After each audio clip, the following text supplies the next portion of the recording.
The Grand Champions Festival just ended with over 6,000 active participants. This is the biggest best of 3 open team sheet VGC tournament of all time. Let's see what we can learn from this tour, because honestly, I think with the amount of games that were played here over this weekend, we are going to have a real snapshot of what the meta is going to be like, semi-solved, especially if you're looking forward to something like Indianapolis as well. So at first glance, there's like no big surprises, I want to say, you know. We're seeing the King Gambits a little bit everywhere. We're seeing the Basque Legions a little bit everywhere. We're seeing not that much Incin, actually. I mean, it's still here. It's still one of the best mons, of course. But when you look, it's not as omnipresent as at the start of Champions. And I think a big part of that is the fact that 2 of the best mons, basically, are King Gambit and Basque Legion. And Basque Wave Crash, you know, even after Intimidate, you're doing a bunch of damage. Without Intimidate, you're always one-shotting. King Gambit, of course, if it gets intimidated, gets a Define boost. So these 2 mons have really been like the stars of the show in terms of non-megas. But with that general overview, let's quickly check out some of the top 8 teams. Here we have Kangaskhan, Farigiraf, Torkoal, Sneasler, Charizard, Primarina. So this is not a hard Trick Room team, I want to say, because obviously Charizard gives you a pretty fast mode, Sneasler gives you a fast mode, Primarina can be somewhat in between. But overall, it's definitely one of those fast and slow teams where you have both options depending on what your opponent is doing. You know, if you know your opponent is playing this super hyper offensive team that's completely reliant on Tailwind, you go ahead, you play Farigiraf, you play a super slow game. You've got yourself a Primarina, which even if you're in Sun can still be just moonblasting away. And Torkoal, of course, is doing unholy damage in Trick Room as it always has. Mega Kangaskhan as like the backup Mega is really interesting on this team. Of course, like we already saw double Sun before, but Kangaskhan on there is very interesting for sure. And Sneasler, of course, like fake out Dire Claw. It's cool to see U-turn on here. I'm guessing because you can go like Sneasler plus Farigiraf lead, and you can click Trick Room, and while your opponent is afraid of a fake out or like a harsh close combat, you just U-turn right into your Torkoal. So you land it in Trick Room instantly and you just blow stuff up, and your opponent is never really safe. They might try to like call your U-turn, but you might just close combat them right in the face. So very interesting team. I'm wondering if we'll see more Trick Room teams like this, but hey, once again, where is Trick Room? Here is Trick Room. We have one in top 8 again. Trick Room is definitely playable. It's just always getting like 1 in these big tours. And in 7th place right here, we have a rain team. So even though people are saying it's the weakest weather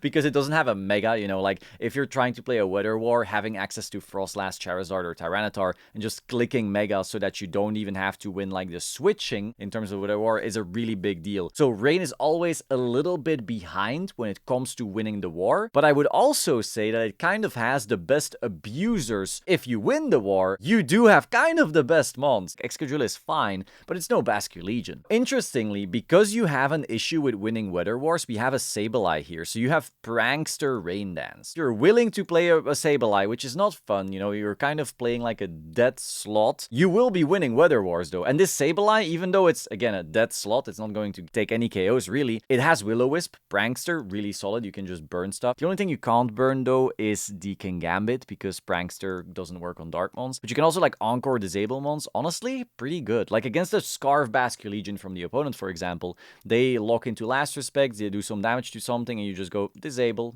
You no longer get to play the game. You have like 2 mons that don't really play rain that much, but we also have a Mega Venusaur on here. I'm used to Mega Venusaur running like Leech Seed stuff, but this one just doesn't. And then in 6th place, we have Michael the Beste, Michael Kelch. Now, if you have not followed the saga, oh my god. Michael Kelch was playing in the Prague Regional. He played the Scraw Tour instead. Shmon and I, Shmon, a really well-known creator in the Belgian space, we're basically with him the whole time. We decided, hey, we should take photos of his run, basically. So we would be going to the restaurant, and he would play the Scraw Tour on his Switch in the restaurant. In the cab, he would be playing on his Switch this Scraw Tour. We go to the club. Yeah, straight up, we went to a club. He's still playing on his Switch the Scraw Tour. We are doing karaoke actively. We are singing the Pokemon theme. He is playing on his Switch around on stream at that very moment and still wins. That is Michael Kelch right here, and he ended getting top 8 at this tournament. He was playing this, by the way, in the car back to like Berlin or whatever. This Man, this legend is a god. Honestly, one of the best players in the world. So this team, he was basically telling me, this is the best team. This will win Indianapolis and NAIC. And this was before this tour he was saying this. So just so you know, this is the real deal. We have an Aegislash, of course, a really solid mon. You saw it in the meta-analysis as well. We see a Rotom Wash with Will-O-Wisp support, Volt Switch, Hydro Pump type stuff. The mega of choice is Gengar. You can do like Sludge Bomb, Shadow Ball, Disable. No Perish Song of any kind on here. Scarf Garchomp. You know, you can Rock Slide stuff. You also have Rock Tomb. So, you know, you have like a Scarf speed control type thing with Rock Tomb. We have Alolan Ninetales. So you can like Disable and Encore together with the Gengar. Blizzard and Freeze Dry. Freeze Dry also very good into the Milotic, I guess. I mean, Milotic obviously is still very bulky and Alolan Ninetales doesn't hit that hard. But it's still good to have something nice and super effective that's not Volt Switch. And then Incineroar, of course, Incineroar the classic. So yeah, very strong team. Top 8 right here. Michael Kelch playing this basically in some very bad circumstances. Michael was still dominating. Then in 5th place, we have this Scovillain team. So we have an Aerodactyl, and actually not a Sash kind. It is a Mega Aerodactyl with a typical set though. We have Komodo Soundproof. Again, we've seen it in the meta-analysis. This guy just keeps on popping up here and there. As long as this thing is not in front of a Floette, it's having a great time. It is a obscenely strong mon. We have King Gambit with Iron Head. Again, probably we needed something to beat Floette. We're not able to bring Komodo, so we're probably playing like Scovillain. We have Sneasler with Dire Claw. We have Iron Head from King Gambit. We can probably also do like Last Respects or Wave Crash stuff on it. Overall, we got like 4 really solid mons into Floette. You could even bring Aerodactyl depending on what partners the Floette has. But yeah, you've got this one strong mon that's strong into almost everything but Floette, and then you've got basically the Floette nuking gang. And of course, Scovillain. I mean, Scovillain is kind of underrated. Just being able to Rage Powder, burn stuff, Leech Seed, live forever, blow some stuff up with Overheat. It's a solid team. This is very interesting to see. Then we have Super Santee right here, also with a Mega Gengar team. Perish Song this time though, so you see a bunch of Protects on the whole team. We have Encore Disable on the Alolan Ninetales, so it's actually pretty strong to be able to go like Gengar, Ninetales, or Gengar Incin, swap Incin out into Ninetales, Encore Disable them into stuff. Meanwhile, you're locking them with Perish Song. Then of course, Sneasler and King Gambit, we know all about it. And we also have this very, very interesting Dragonite here with Extreme Speed and Dragon Claw with Low Kick as well. So Dragon Fang, Dragon Claw does a bunch of damage. This probably picks up Garchomp, right? Probably. Multi-skill instead of Inner Focus is interesting. I'm guessing you're afraid of like all of the Rock Slide taking you out. But then again, like it shouldn't take you out. You should live that. And you really don't want to get flinched, I would think. I would think you want Inner Focus, but I mean, they went incredibly far. Then we have Samuel T here. We have Aerodactyl with Rock Slide, Dual Wing Beat, Tailwind. I mean, this is the set we always see. We see a Wide Herb Garchomp with Swords Dance, actually. Set up Garchomp, very interesting. Aegislash, Iron Head. You know, you want to take out those Floettes. And then a Floette itself. Interestingly, a Floette without setup. Again, I'm kind of stoked. I've been kind of calling this like for a few meta-analysis now that I think, maybe we don't have to set up. And then overall, Floette is starting to take names, not Calm Minding at all. I'm not saying I invented this, by the way, you know, this was day one, people were trying this, but it's just trend-wise, we saw the Calm Mind set really take over, and now we see the pendulum swing kind of moving the other direction. So that's interesting to see as well. A little more aggressive, a little less balanced. Now, all these teams still have, you know, balancey mons, where you can do some slower games and some pivots, but the fact that you can just take instant KOs is very, very useful in a format that's so fast. You don't want to give your opponent, like,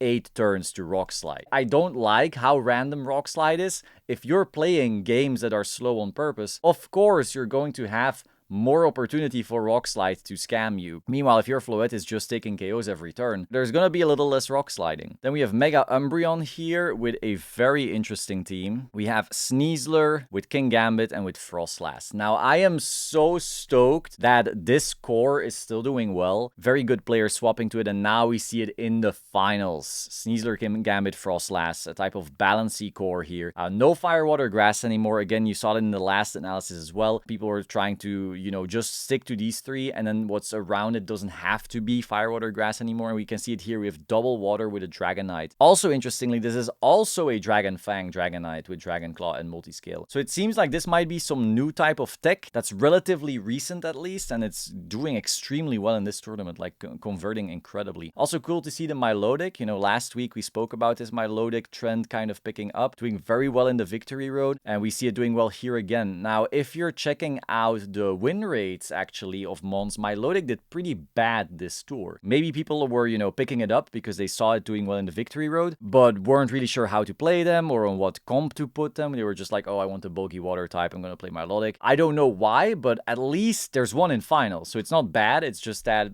maybe not on every team. And then we also have a Raghav here with a Charizard Y and a Eternal Flower Floette. So big shout out to Raghav, often seen on the Battle Room featuring the Battle Room. And once again, Flower Floette right here, not running Calm Mind, just instant boom boom. Big damage, no pivoting mons, overall pretty offensive. You know, we don't see an Instant, we don't see a Sinistra, we don't see a Mousehold, we see no Rotom Wash even. This is basically an offense team if we're being real. Like, yeah, you can pivot a little bit with like Choice Scarf, Basculegion, Wide Guard stuff, sure, but still, this feels very offensive. We also see Low Kick for other Kingambit. Again, we have seen Kingambit and Basculegion kind of be the stars this tournament, and so you need answers. You know, we got Low Kick as an answer, we got Heat Wave as an answer for the Kingambit, we got Kingambit as an answer for the Basculegion, because yeah, of course, Kingambit is the thing countering, you know, the other best mon. But overall, this team is really just running all the best mons. If you asked me like 2 weeks ago, what are the best mons in Champion? It's like, oh, well, the two best megas are Floette and Charizard. And what are like the two best mons after that? Oh, it's probably like Kingambit, Sneasler, and Basculegion. What's the new best mon? You know, what's the new trend? Oh, the new trend with the best mons, like Aerodactyl. Aerodactyl is popping up. And then, oh, and what else is like super strong? Well, Garchomp. Garchomp is just really good because it like doesn't get nuked by Charizard as badly. Picks up some important KOs on like the Steel types and the Sneaslers and so forth. Oh, okay. And you put them all together in a team and that's this team. All the best mons together and going like, all right, I hope they synergize. And they do. Big shout out, of course, to the organizers. Scraw was hosting this event the whole weekend. Endless energy. It was, of course, like huge to set up something like this. Of course, all the judges as well, like all the staff. So many people worked on having this grassroots event. Also, sponsors with a bunch of like prize money on the line. Just incredible that they were able to do this. So yeah, big shout out. Be sure to like, comment, subscribe, and I will see you soon. Ciao.